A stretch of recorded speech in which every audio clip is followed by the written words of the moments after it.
Class 8th मैंने आपको ये क्वेश्चन आंसर करा दिए हैं, प्लस मैंने आपको ये 2 व्याख्या ये करा दी है, प्लस अब मैं आपको ये पहले मैंने करा दिया है। जिन बच्चों ने कर लिया कोई बात नहीं, और जिन्होंने नहीं किया वो यहाँ से देख ले। वसंत को ऋतुराज क्यों कहा जाता है, अपने शब्दों में लिखिए।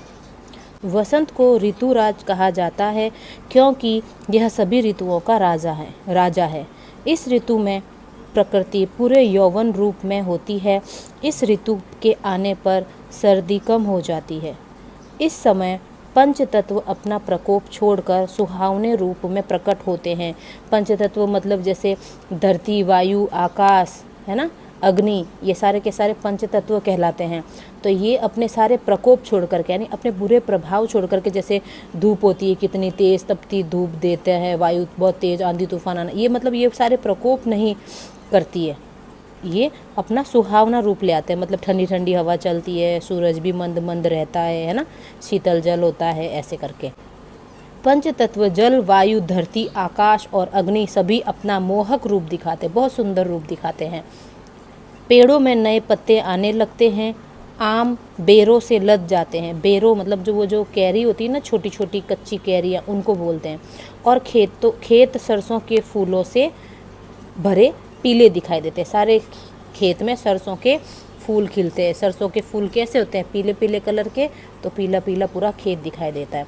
सरसों के पीले फूल ऋतुराज के आगमन की घोषणा करते हैं कि ऋतुराज आ गया, ऋतुओं का राजा आ गया। खेतों में फूली हुई सरसों पवन के झोंकों से हिलती ऐसी दिखाई देती है मानो सामने सोने का सागर लहरा रहा हो। कोयल पंचम स्वर में गाती है और सभी को कुहू कुहू की आवाज़ से मंत्रमुग्ध करती है। इस ऋतु में उसकी छटा देखते ही बनती है। इस ऋतु में कई प्रमुख त्यौहार मनाए जाते हैं, जैसे वसंत पंचमी, महाशिवरात्रि, होली आदि। तो ये है 5th का आंसर। इसके बाद में 6th क्वेश्चन है, वसंत ऋतु आने वाले त्यौहार के विषय में जानकारी एकत्र कीजिए और किसी एक त्यौहार पर निबंध लिखिए। ये भी मैंने करा दिया है, जिसने नहीं किया है वो ये यहाँ से देख के कर लेना। 6th क्वेश्चन है, वसंत ऋतु में आने वाले त्योहारों के विषय में जानकारी एकत्र कीजिए और किसी एक त्यौहार पर निबंध लिखिए। ठीक है। वसंत ऋतु कुल 2 महीने से कुछ अधिक रहती है। यह आधे फाल्गुन से शुरू होकर चैत बैसाख के कुछ दिनों तक रहती है। अतः इस ऋतु में मस्ती भरी होली, रंगों का त्यौहार, वसंत पंचमी, देवी सरस्वती की पूजा, खेती में पकी फसल और पीली सरसों का रंग, बैसाखी आदि त्यौहार मनाए जाते हैं। अब इसमें लिखा है किसी एक त्यौहार पर निबंध लिखना है, तो ये रहा। वसंत ऋतु पर लिख रहे हैं हम, भारत को प्राकृतिक सौंदर्य से पूर्ण करने में ऋतुओं का विशेष योगदान है।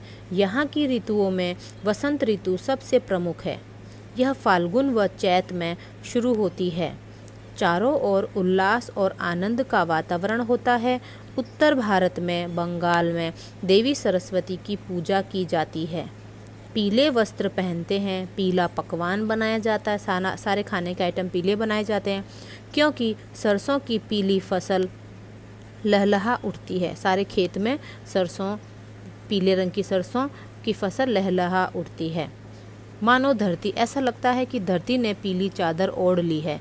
यह एक सामाजिक त्यौहार भी है, क्योंकि इस पर लगे मेलों में मित्रों, सगे संबंधियों में मेलजोल बढ़ता है। कुछ लोग आज से ही अपने बच्चों की पढ़ाई शुरू करते हैं। रंग बिरंगे फूल खिलते हैं, फूलों पर भंवरे, तितलियाँ मंडराती प्रकृति के सौंदर्य में 4 चांद लगाती है। प्रातःकालीन भ्रमण को अनूठा आनंद देता है। वसंत ऋतु को मधुर ऋतु भी कहते हैं। लोकगीतों की मधुरता और प्राकृतिक सौंदर्य भाव शून्य कर देता है, यानी इतना सुंदर होता है कि बस हम कुछ कह ही नहीं पाते हैं। आया ऋतुराज वसंत, शीत का हुआ अंत, बागों में हरियाली छाई, प्रकृति मन मोहने आई। ठीक है, ये इसके क्वेश्चन हो गए हैं ये 2। अब इसके बाद ये बुक का क्वेश्चन है, कविता की निम्नलिखित पंक्तियों को पढ़कर बताइए इनमें से किस ऋतु का वर्णन है और क्यों। ये बता चुकी हूँ मैं, पहले करा दिया है, PDF भेजा था, काफ़ी बच्चों ने ये काम कर लिया है। तो आप लोग जिसने नहीं किया वो कर लेना। फूटे हैं आमों के बोर, भौर वन वन टूटे हैं, होली मची ठोर ठोर, सभी बंधन छूटे हैं। इसका किस ऋतु का वर्णन बताना है? इस कविता में वसंत ऋतु का ही वर्णन है। यहाँ आम के बौर और होली के त्यौहार का वर्णन है। ठीक है, अब इसमें ये आएगा,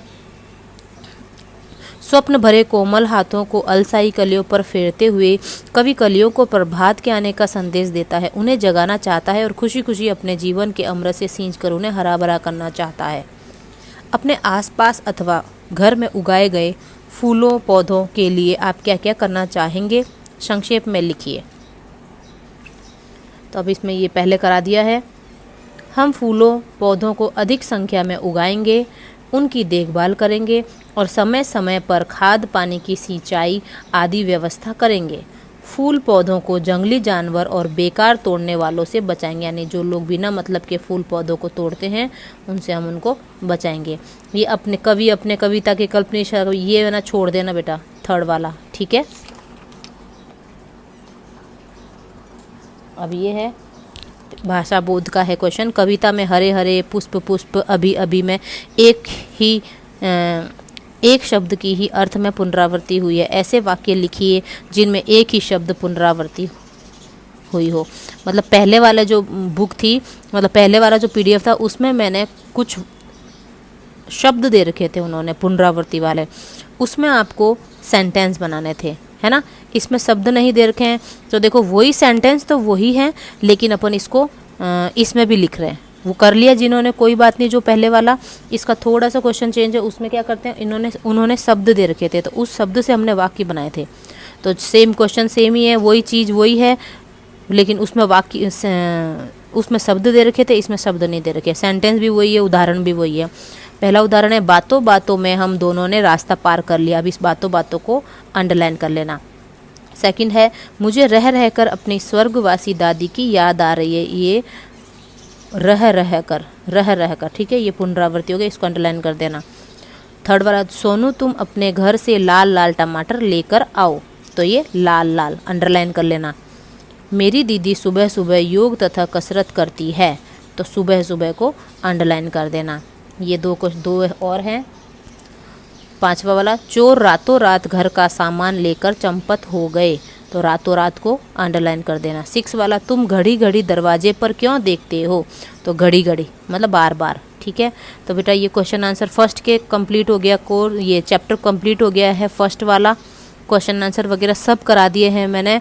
तो इसको वर्क को कंप्लीट करके मुझे पर्सनली सेंड करो, तो मैं इसको चेक करके तुम्हें भेजूँगी। ठीक है, ओके।